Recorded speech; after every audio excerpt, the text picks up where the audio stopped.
बिहार चुनाव खत्म होने के बाद दो तीन बातों की खूब चर्चा हो रही है। एक तो एनडीए की प्रचंड जीत, तो दूसरी तरफ लालू परिवार में घमासान। लेकिन एक और बात गौर करने लायक है। चुनाव हारने के बाद तेज प्रताप के वक्तव्य ज़रा आप भी सुनिए और समझिए। तेज प्रताप यादव ने कहा कि हमारी हार में भी जनता की जीत छिपी हुई है। बिहार ने स्पष्ट संदेश दे दिया है कि अब राजनीति में परिवारवाद नहीं बल्कि सुशासन और शिक्षा की बात होगी। उन्होंने कहा कि जनता का प्रेम और विश्वास ही उनकी असली जीत है। चाहे मैं विधायक बनूं या नहीं, मेरे दरवाजे जनता के लिए हमेशा खुले रहेंगे।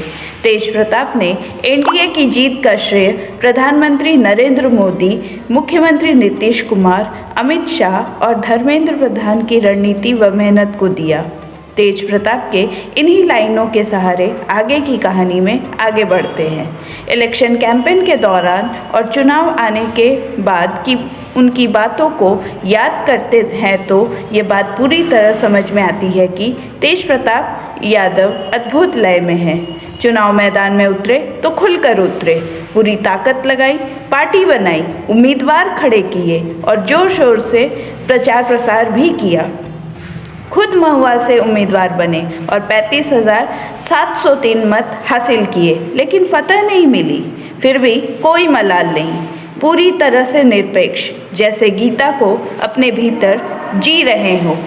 हार जीत, सुख दुख और मान अपमान से परे वो कर्म योग की सर्वश्रेष्ठ अवस्था में है। कार्य करो और फल की चिंता मत करो, सब कुछ परमात्मा के चरणों में अर्पित कर दो। कुदरत जब किसी से बड़ा काम लेना चाहती है तो सबसे पहले उसे अकेला कर देती है। माँ से, पिता से, भाई से, बहन से और उन सभी चीज़ों से जो उसे प्रिय होती हैं। घर का बड़ा पुत्र होने के बावजूद उन्हें उनके उत्तराधिकार से वंचित किया गया। राजद की बागडोर उनके छोटे भाई को सौंप दी गई। फिर छोटे भाई के इर्द गिर्द ऐसे लोग एकत्र होते चले गए जो उनके आँख कान बनकर रास्ता दिखाने लगे और बड़े भाई के प्रति उनके दिमाग में जहर भरने लगे।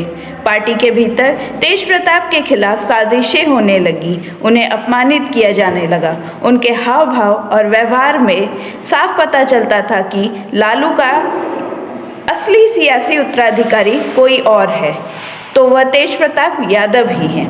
इसी की कीमत उन्हें चुकानी पड़ी। उन्हें एक झटके में पार्टी से बाहर कर दिया गया। वे पूर्ण तन्हाई की अवस्था में आ गए। अध्यात्म के प्रति उनकी रुचि बचपन से ही थी। यदि अध्यात्म का सहारा ना होता तो शायद वे बुरी तरह से बिखर जाते। पार्टी के अंदर उनके विरोधी और साजिशकर्ता यही चाहते थे। पूरे यादव समाज को भाई बताने वाले तेजस्वी यादव ने पार्टी निष्कासन से पहले एक बार भी तेज प्रताप से बात करने की ज़रूरत नहीं समझी। मतलब साफ था, तेज प्रताप को राजद से बाहर करने की साजिश में उनकी भी सहमति थी। शायद उन्हें अपना रास्ता पूरी तरह साफ दिख रहा था। राजसी प्रवृत्ति चीज़ों को अलग अलग करके देखने की होती है। तेज प्रताप बार बार कहते थे कि वे तेजस्वी को मुख्यमंत्री बनाएंगे, उनके लिए कृष्ण का काम करेंगे, उनका सारथी बनेंगे। तेजस्वी यादव के इर्द गिर्द खड़ी लॉबी को यह एहसास था कि तेजस्वी को पूरी तरह अपने नियंत्रण में लेने के लिए तेज प्रताप से उन्हें दूर करना आवश्यक है। बस चालें चली जाने लगी दोनों को अलग करने की। तेजस्वी के भीतर यह राजसी भावना विकसित की गई कि पपेट कहे जाने से बचने के लिए उन्हें तेज प्रताप से दूरी बनानी होगी। अपने सियासी व्यक्तित्व को निखारने के लिए यह ज़रूरी है। राजद के अंदर पदाधिकारियों के बीच तेज प्रताप की छवि एक हार्ड लीडर की थी। उनका मुंहफट और बेबाक स्वभाव कई लोगों को रास नहीं आता था। जातीय आधार पर सक्रिय लॉबियों के लिए भी उनका यह स्वभाव सुविधाजनक नहीं था। पार्टी कार्यक्रमों या सार्वजनिक मंचों पर तेज प्रताप का एक विशेष अंदाज होता था जिसे आम कार्यकर्ता बेहद पसंद करते थे।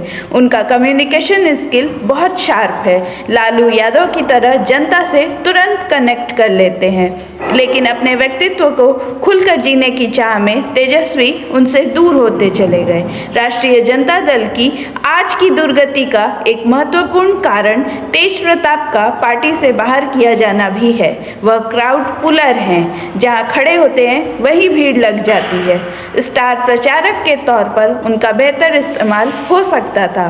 उनके महत्व को तेजस्वी समझ न सके, या यूं कहे कि साजिशकर्ताओं ने उन्हें समझने ही नहीं दिया गया।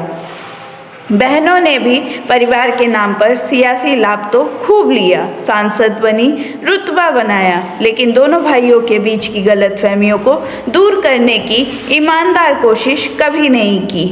इसका खामियाजा आज राजद को भुगतना पड़ रहा है। बिहार की जनता ने जड़ों पर ही कुल्हाड़ी चला दी है।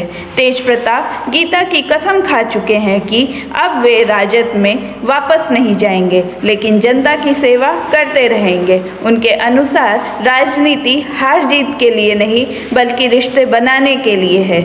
उन्होंने महुआ की जनता के प्रति आभार व्यक्त किया है, बिहार के जनमत के सामने सिर झुकाया है और आगे भी जनता से जुड़े रहने व सेवा करने की बात कही है। इस तरह की बातें कोई संत ही कह सकता है। उनकी ईश भक्ति सर्वविदित है, इसलिए वे अपनी बात से पीछे नहीं हटेंगे। इसकी संभावना नहीं है।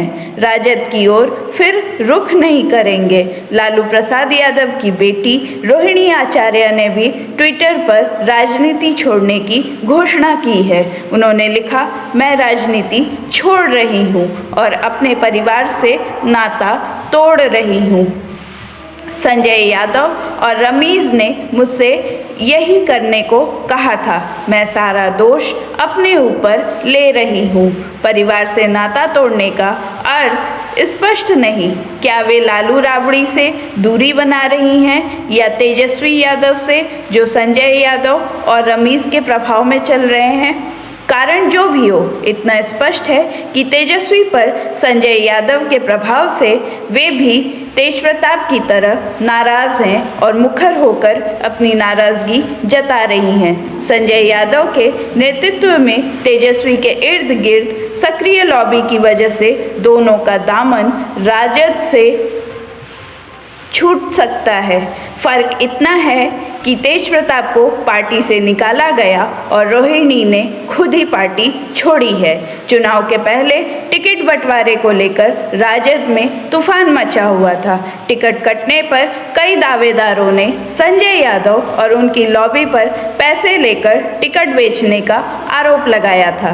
राजद के अंदर मुख्य रूप से दो धाराएं बन गई थी। स्थानीय कार्यकर्ताओं का एक समूह संजय यादव को बिल्कुल पसंद नहीं करता था।